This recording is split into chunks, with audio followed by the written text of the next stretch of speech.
Hello, my name is John Keegan and I'm an alcoholic. And this is number 5 in a series of DVDs that I've put together to immortalise a selected group of people who I think have a lot to offer and a lot to leave behind. And this one concerns Anne, a very special lady. She really has been through the mill, as you will hear shortly. She's been in the depths, in the gutter, and she come out the other end. She educated herself. She's become a counsellor. She's got a lot to offer. She does relentless work now. No charge. She knows how bad it can be. And she knows how great life is now. And she wants to pass it on. As a result of this DVD, she can do it forever. And that's how it should be. Because not many people will sit in front of a camera and expose the soul and reveal things that you will be thoroughly ashamed of. But that is where recovery lies, in opening up, cleaning up your act, and being honest with yourself. And more importantly, listening. Because through listening you pick up the knowledge from people like Anne. If you find identification with something you could never talk about before, you'll know you're not the only one. There's loads out there, it's just that some will not admit it. They're not well enough. I'm sure you will get a lot from Anne's talk. She's a poacher turned gamekeeper. You won't fool her. Don't even think about it. It's not that she's trying to catch you. She's trying to help you. That's the nature of the lady. She's a very nice lady. It's a pleasure and a privilege to know her. And I'll hand you over to Anne to tell you her story. Thank you very much. My name's Anne and I'm an alcoholic, also addicted to crack cocaine. I come from a family of 4. I'm the oldest and the only girl. From very young I felt as though I was different. I grew up in children's homes, as my brothers did, into convents, which was a very hard time. I didn't like it, and in the days that I went to a convent, it was, black people seemed to be, to me, to be rare, so I always wanted to be white and pretended I had long hair and things like that. I personally found them very cruel in there. My mother used to come and take us on a weekend, and we'd go home to her, and we'd be split basically between her and my biological father. We looked forward to, well, I looked forward to going there, her coming and taking us, but I don't really remember her. We then went to another home where it was all like little houses, so we were split up there. I do remember us once wanting to we planned to run away, the 4 of us, so we bought like a quarter of hard-boiled sweets, and we went down to this place called the Spinney, which was just really down the road, a little woods. We were sharing out the sweets and saying that, you know, dinner, breakfast and tea. But by the evening time, it got cold and dark, so we all went back. So I do always remember that.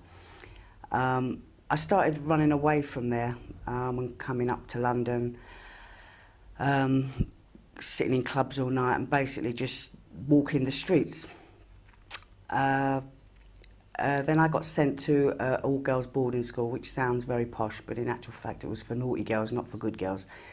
But they did try to teach us, you know, like we used to do ballet, we used to do elocution lessons, all of which I think I fought against, because I certainly don't speak with a plum in my mouth. I certainly don't do ballet today. I came home at the age of 16. That was up to the age that they allowed you to be in this place. So at the age of 16 I came home. My brothers were already home, so I don't know, somewhere along the line I've missed some time with them.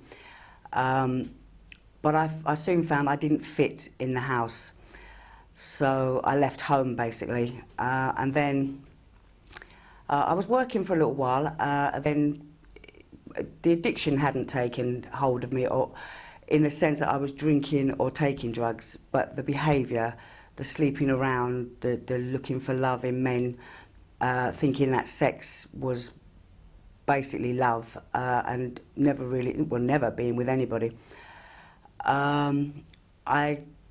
Years passed and I ended up getting married. I married this fella because I was pregnant, and because it was the second child I was having for him, and my parents were saying that, you know, you don't keep having children and not get married. I didn't basically really want to marry him, but I did it. He was in Wormwood Scrubs at the time, so he was escorted to the registrar office and we got married. They then took him back. He was doing a 10-year sentence, so he was then recommended for deportation.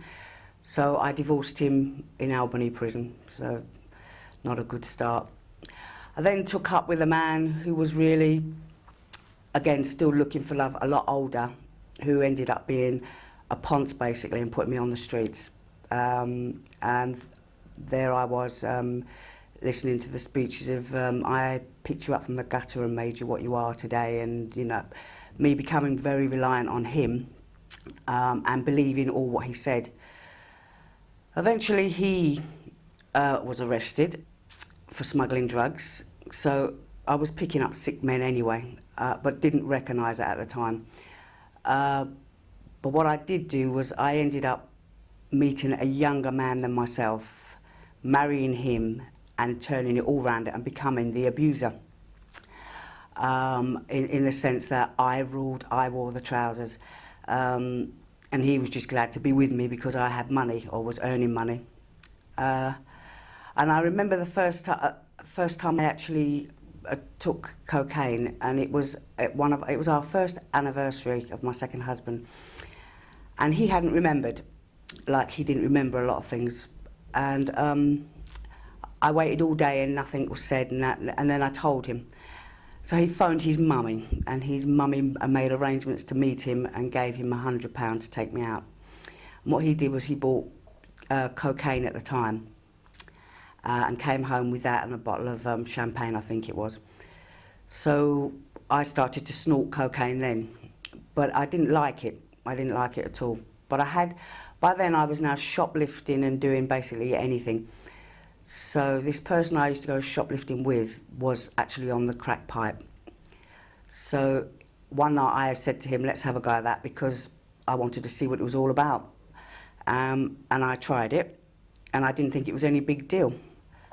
But what had happened was I'd actually must have become straight away addicted to it, and I didn't look back for, well, I don't know how many years. I ended up starting to buy it myself, started going out on the streets, robbing Marks and Spencers, men, anybody basically. I had 3 children with me. The only reason I never ever put them in care was because if I did, on a Monday I wouldn't be able to draw my social book, which was actually for the first crack of the week. You know, on a Monday, at least on a Monday, I knew I could buy a certain amount of crack. The kids went hungry, they really did go hungry. I'd buy chips and share it with them and stuff like that. I do remember a time where I actually went out somewhere and stole £1,000, and I bought £500 worth of crack that night, and I smoked all that with somebody else. And then the next morning, I hadn't been asleep, I then bought some more. By the evening, the children had still not had any food, so I went up the road basically to sell myself. I got £20 off of somebody, but I needed that for my crack. So that was my priority, not the kids, although I went out, I went out for the kids. That was an excuse, but That was what I told myself. I got the £20 and asked the person to drop me nearer where I lived. And then I asked him for a couple of pounds, and he gave me about £3 in change he had on the dashboard. I went to the chip shop and bought like a portion of chips, a can of Coke, and went home. Shared out the chips, literally one for this one for that one for that one, and 3 little cups, and shared the one can of Coke. And I was in my bedroom smoking the crack. That's all my life was, crack. My kids suffered, but again, I still wouldn't put them in care. I actually sold my flat once to a council flat to Yardies for £150, illegal Yardies for £150, and went and took the 3 children, squatted in a flat up the road, and spent the money on crack. I've done that. And then I moved again. I managed to get a flat, and we moved up to Acton, and there was no change. I was still at it. I was borrowing off the neighbours. Everybody knew my business. Different men coming in and out, different cars. It was a little small estate. People knew, but I didn't care, because I thought it was the best thing since sliced bread, and you know, it was my business, and as far as I was concerned, I wasn't hurting anybody. I never thought of the children. My daughter actually was very good in the sense that she decided she was leaving home, she'd had enough. And what she used to do was phone the house. If I answered, she would hang up. If the boys answered, she would make arrangements to meet them, buy them Kentucky or McDonald's, and send them home. So they were getting fed that way there. But I didn't know this for a long time. So Acton, I decided I was moving now. I was going to come nearer my parents, and that way there I'd stop. But that wasn't happening. I tried to commit suicide one night, but I don't think it was suicide. I think it was just a cry for help, or poor me, basically, because I'd run out of crack that night. It was very late, and I was so paranoid I couldn't walk up the road to go and look for money, basically, to get some more. So I took an overdose of sleeping tablets. And when they started to work, I then went to a neighbour, and the neighbour called an ambulance. So I ended up in this hospital, and I was on a lock-up ward. And I was there, I think, for about a week, 10 days. Then they let me go home. Then I went back. I started coming to the Gatehouse, and that was once a week to see somebody. And basically what I would do is come here, speak to somebody, tell them all what I'd done all week, take all the condoms, the free condoms that were there, because I was going back out again anyway, as far as I was concerned. And then that went on for a while, just coming here. It was nice to come here and unload, but it was also nice to get back out and get the crack, because that was the priority. I know I haven't mentioned a lot about drink, but it's still there. I would drink just the same, Tennent's special brew, anything I could get my hands on. But my priority was the crack. And with the crack, then I would drink. I wouldn't sort of take, if I had £10, I'd look for another £10 for crack. I wouldn't say I'll have a couple of cans out of it and then make that money up. My priority was crack, but I also drank. So be under no illusion, I am under no illusion, I am an alcoholic as well. And then I moved down to North Holt Way. I was still doing the same thing, selling myself for anything as long as I could get hold of some drugs. By then I had one son living with me. The other son was out burgling all over the place, and I actually used to sit down with my son, this particular one, and smoke crack. The two of us would sit down and smoke it and rob each other with the crack. It just, you couldn't get no lower. I couldn't get no lower. I remember waking up. I went to back down here. I came and saw somebody, and they sent me to a treatment centre. I basically went to the treatment centre because everything was, all my ties were running out. And basically, my children didn't want to know anymore now. My daughter was keeping my grandchildren away from me, My mother didn't want to know, and so there was nothing really now. And I think basically it was poor me's, a lot of poor me's was going on there. And I came here and I was sent to a treatment centre. I went there for 3 months. I basically, and where I played clever, or I thought I was clever, was I went to the same one as my brother had gone to, and my brother had gone there for the first time, and today I think he's something like 20-something years clean and sober. So everybody looked up to him in the family, so I figured I'll choose that one, and everybody was very pleased because of the result that he'd come back. But I went there and played the game, basically. I wasn't ready. I had no intentions of getting clean and sober. I was just going to stay there, and by the time I came out, I'd be fresh again and be able to carry on. So I did the 3 months. I even went to secondary. And there was 12 girls in the house, and we all stayed friends. That when I came out and each one of them came out, we were all still friends, and we all relapsed, all of us, as time went on, each one of us, that whole 12, so we were all so sick.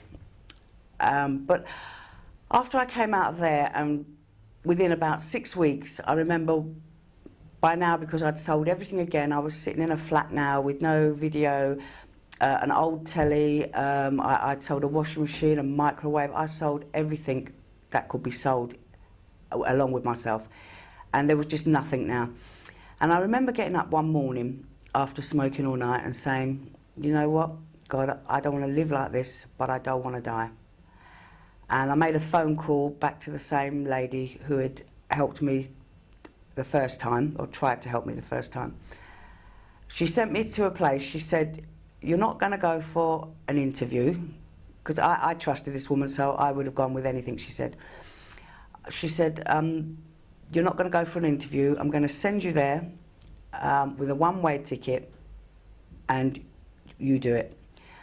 And I went there, and I remember getting off the train on the seaside in Weston and thinking, my God, what have I done? Because now I can't get back. But I mean, as a black woman and going down to a seaside, and it just was not my scene at all. And I just thought, oh God, but I couldn't turn back. I then arrived at the treatment centre. I was the only black person in there. I found it very, very difficult. I tried every game possible in there and didn't realise that the people that were there at the time, and thank God they were such strong people, and we were so similar, and they were from all walks of life, that I would never have met people like that in my lifetime. A lot of these people I felt were above me in the sense that a lot of them spoke very well. I was a novelty. They'd never really been that close to a black person, and it was scary at first. I mean, I remember when we used to go out in the evenings, and we'd walk down by the beach, and you'd see little old couples on the benches, and they'd see you coming, and it was so obvious. They'd be nudging each other, you know, like to have a look. So that's how much of a novelty I felt I was down there. But I played my games because I wasn't going to go and give up that easy. I wasn't going to give in that easy. Although I was ready, I couldn't afford to. I just thought everybody was against me because I was black. I think that's what it was. So every time I played a game, I'd go up a road, so to speak, and I would try this game, and there'd be another resident waiting. And I'd come down, and I'd go up another one, and I'd get confronted again, and this person had been there, done that. It didn't matter if they were lawyers, doctors, or what. They had done what I had done, who basically felt that I wasn't really anybody, and I wasn't up to their scratch, and I wasn't as educated as them, but they'd done what I'd done. So that made me think, but I still played. And I think after about 3 months, I thought, basically, you know what, fuck it, let's give this a go. So I did. And I was confronted left, right and centre, because there was a lot about me to change, a lot. I had such an attitude. The way I used to say it in there was, when I went into that treatment centre as a nigger with attitude. It was as simple as that, and that's me describing it, describing me. That's how I felt. And the people were, although, like I said, plums in their mouth or whatever, doctors, nurses, they'd been there. So that made a big difference. I did sort of wake up and think, they're lying, but they had. So as time went on, I started to get well. I started to do the program. The program runs on AA. It's all about AA. The Serenity Prayer, the God bit, at one time I thought, oh my God, it's some sort of cult I've come to, and and all that, and but today God is in my life. He is in my life. Without him, I'm nothing. But as time went on, I started to get better, and the group turned over, and I got extra time. And then I decided that what I'll do is I won't come back to London. I'm going to give up my flat, change places, people and things basically, and I did that. I got a flat down in Westham. I started doing voluntary work in the treatment centre 1 day a week. Then they started taking me on to do the night duties. I did a couple of nights work there with the residents, looking after the residents basically at night. I worked in the kitchen for a while, doing the cooking for the residents. And as time went, I thought I was illiterate. I left school with no qualifications. I had nothing. In actual fact, I couldn't even read when I left school. I taught myself, and still teach myself today, to read. But I left with nothing, literally. Times table, I couldn't do any of that, anything like that. So my confidence had been built up a lot there. I'm a nice person, I'm genuine, and if you're nice to me, I'm nice to you. If you're not nice to me, then I don't have nothing to do with you. But, I don't hold that against you. That's you. You're that type of person, and I can't change you. So I'm okay with that. I learned to be confronted in a positive manner. I will take constructive criticism. I will go back to a person and apologise if I feel that I was wrong. I still find a lot of people today can't do that, but I can. I still say please and thank you. I appreciate kindness. I appreciate nice people. I have to say I don't suffer fools gladly though, but that's me. So what had happened now was, after doing all the voluntary work and that, the actual manager, who'd really took time out for me, or with me, going through as a resident and that, and had obviously picked up that there was something in me that I could do more. I didn't believe I could. And he said, he sent me to college. He said, why don't you go to college and do the skills? And I said, I couldn't do that. I just couldn't sit in a classroom basically with, again, now people even more knowledgeable than me. And he said, well, go and give it a go. So I went, and I found it very hard. It wasn't easy at all. The people, but at the end of the day, it was nothing to do with the people. It was all about me. I went, and lo and behold, I passed. I was so proud of myself, so proud. I got my certificate, and I put it in a frame, and I presented it to this man who had got me this far. And then I took out a year, and then I went back. I went to do the theory one. This was very hard. It was a lot of reading, big proper books, what I call them, about, the big difference from Jack and Jill.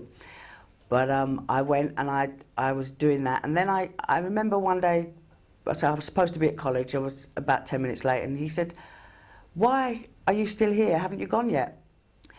And I said, you know what, I don't really think I can do this. I really don't. And he said, that's fine. You don't have to do it. But the thing is, I need people with qualifications to work here. And if you haven't got them, you can't work here. And it was the way he spoke to me and the way he put it over, as opposed to, you've got to do it, and if you don't. And it was the way he said it to me. And I went back to college, and I passed. And I couldn't believe it, because the theory one is very hard. It is about reading. It is about going deep. But I did it. I ended up getting a full-time job there, legally. I worked there for 7 years. I did one-to-one counselling. I did women's group every Wednesday. I did main groups a couple of times a week. I did everything there. I'd come from basically I'd blossomed from a caterpillar into a butterfly, and you know, today I'm clean and sober. Life's not easy. It's not easy at all. I have a son who's now looking at about a 7 or 8 year jail sentence. I have another son who's just been arrested for money laundering, a daughter who's doing very well, but the son that I spoke about, who we smoked crack, he's the one who's going up for sentence next month, at the end of this month, for a very long time. And you know, I've got a lot to do with that, but you know, as I've said to him, I'm sorry for what I've done. If I could change it, I would. I can't, but I can't stay in that rut with you. Hopefully one day he'll understand all that. At the moment he's angry, and you know, he's basically wanting more crack and all the rest of it, but you know, I did it, he can do it. The young one who's up for the money laundering, first time offence, I don't know anything about what he's been up to. Although we are in contact, but kids, they're very crafty, but so was I. Life's not easy. I still fight and have problems with my mother, but that's life. I'll miss her when she's gone, so I have to basically tolerate. She's not going to change. She doesn't have to. She's too old to change, you know, so... And I do have difficulties with that at times, I really do, because I think I changed, but then I'm not 70-something yet. But I get on very well with my brothers, and life is good, but it's not easy. And, you know, for anybody who's starting out on this road, at the end of the day, there is light at the end of the tunnel, and it's worth it. And thank you.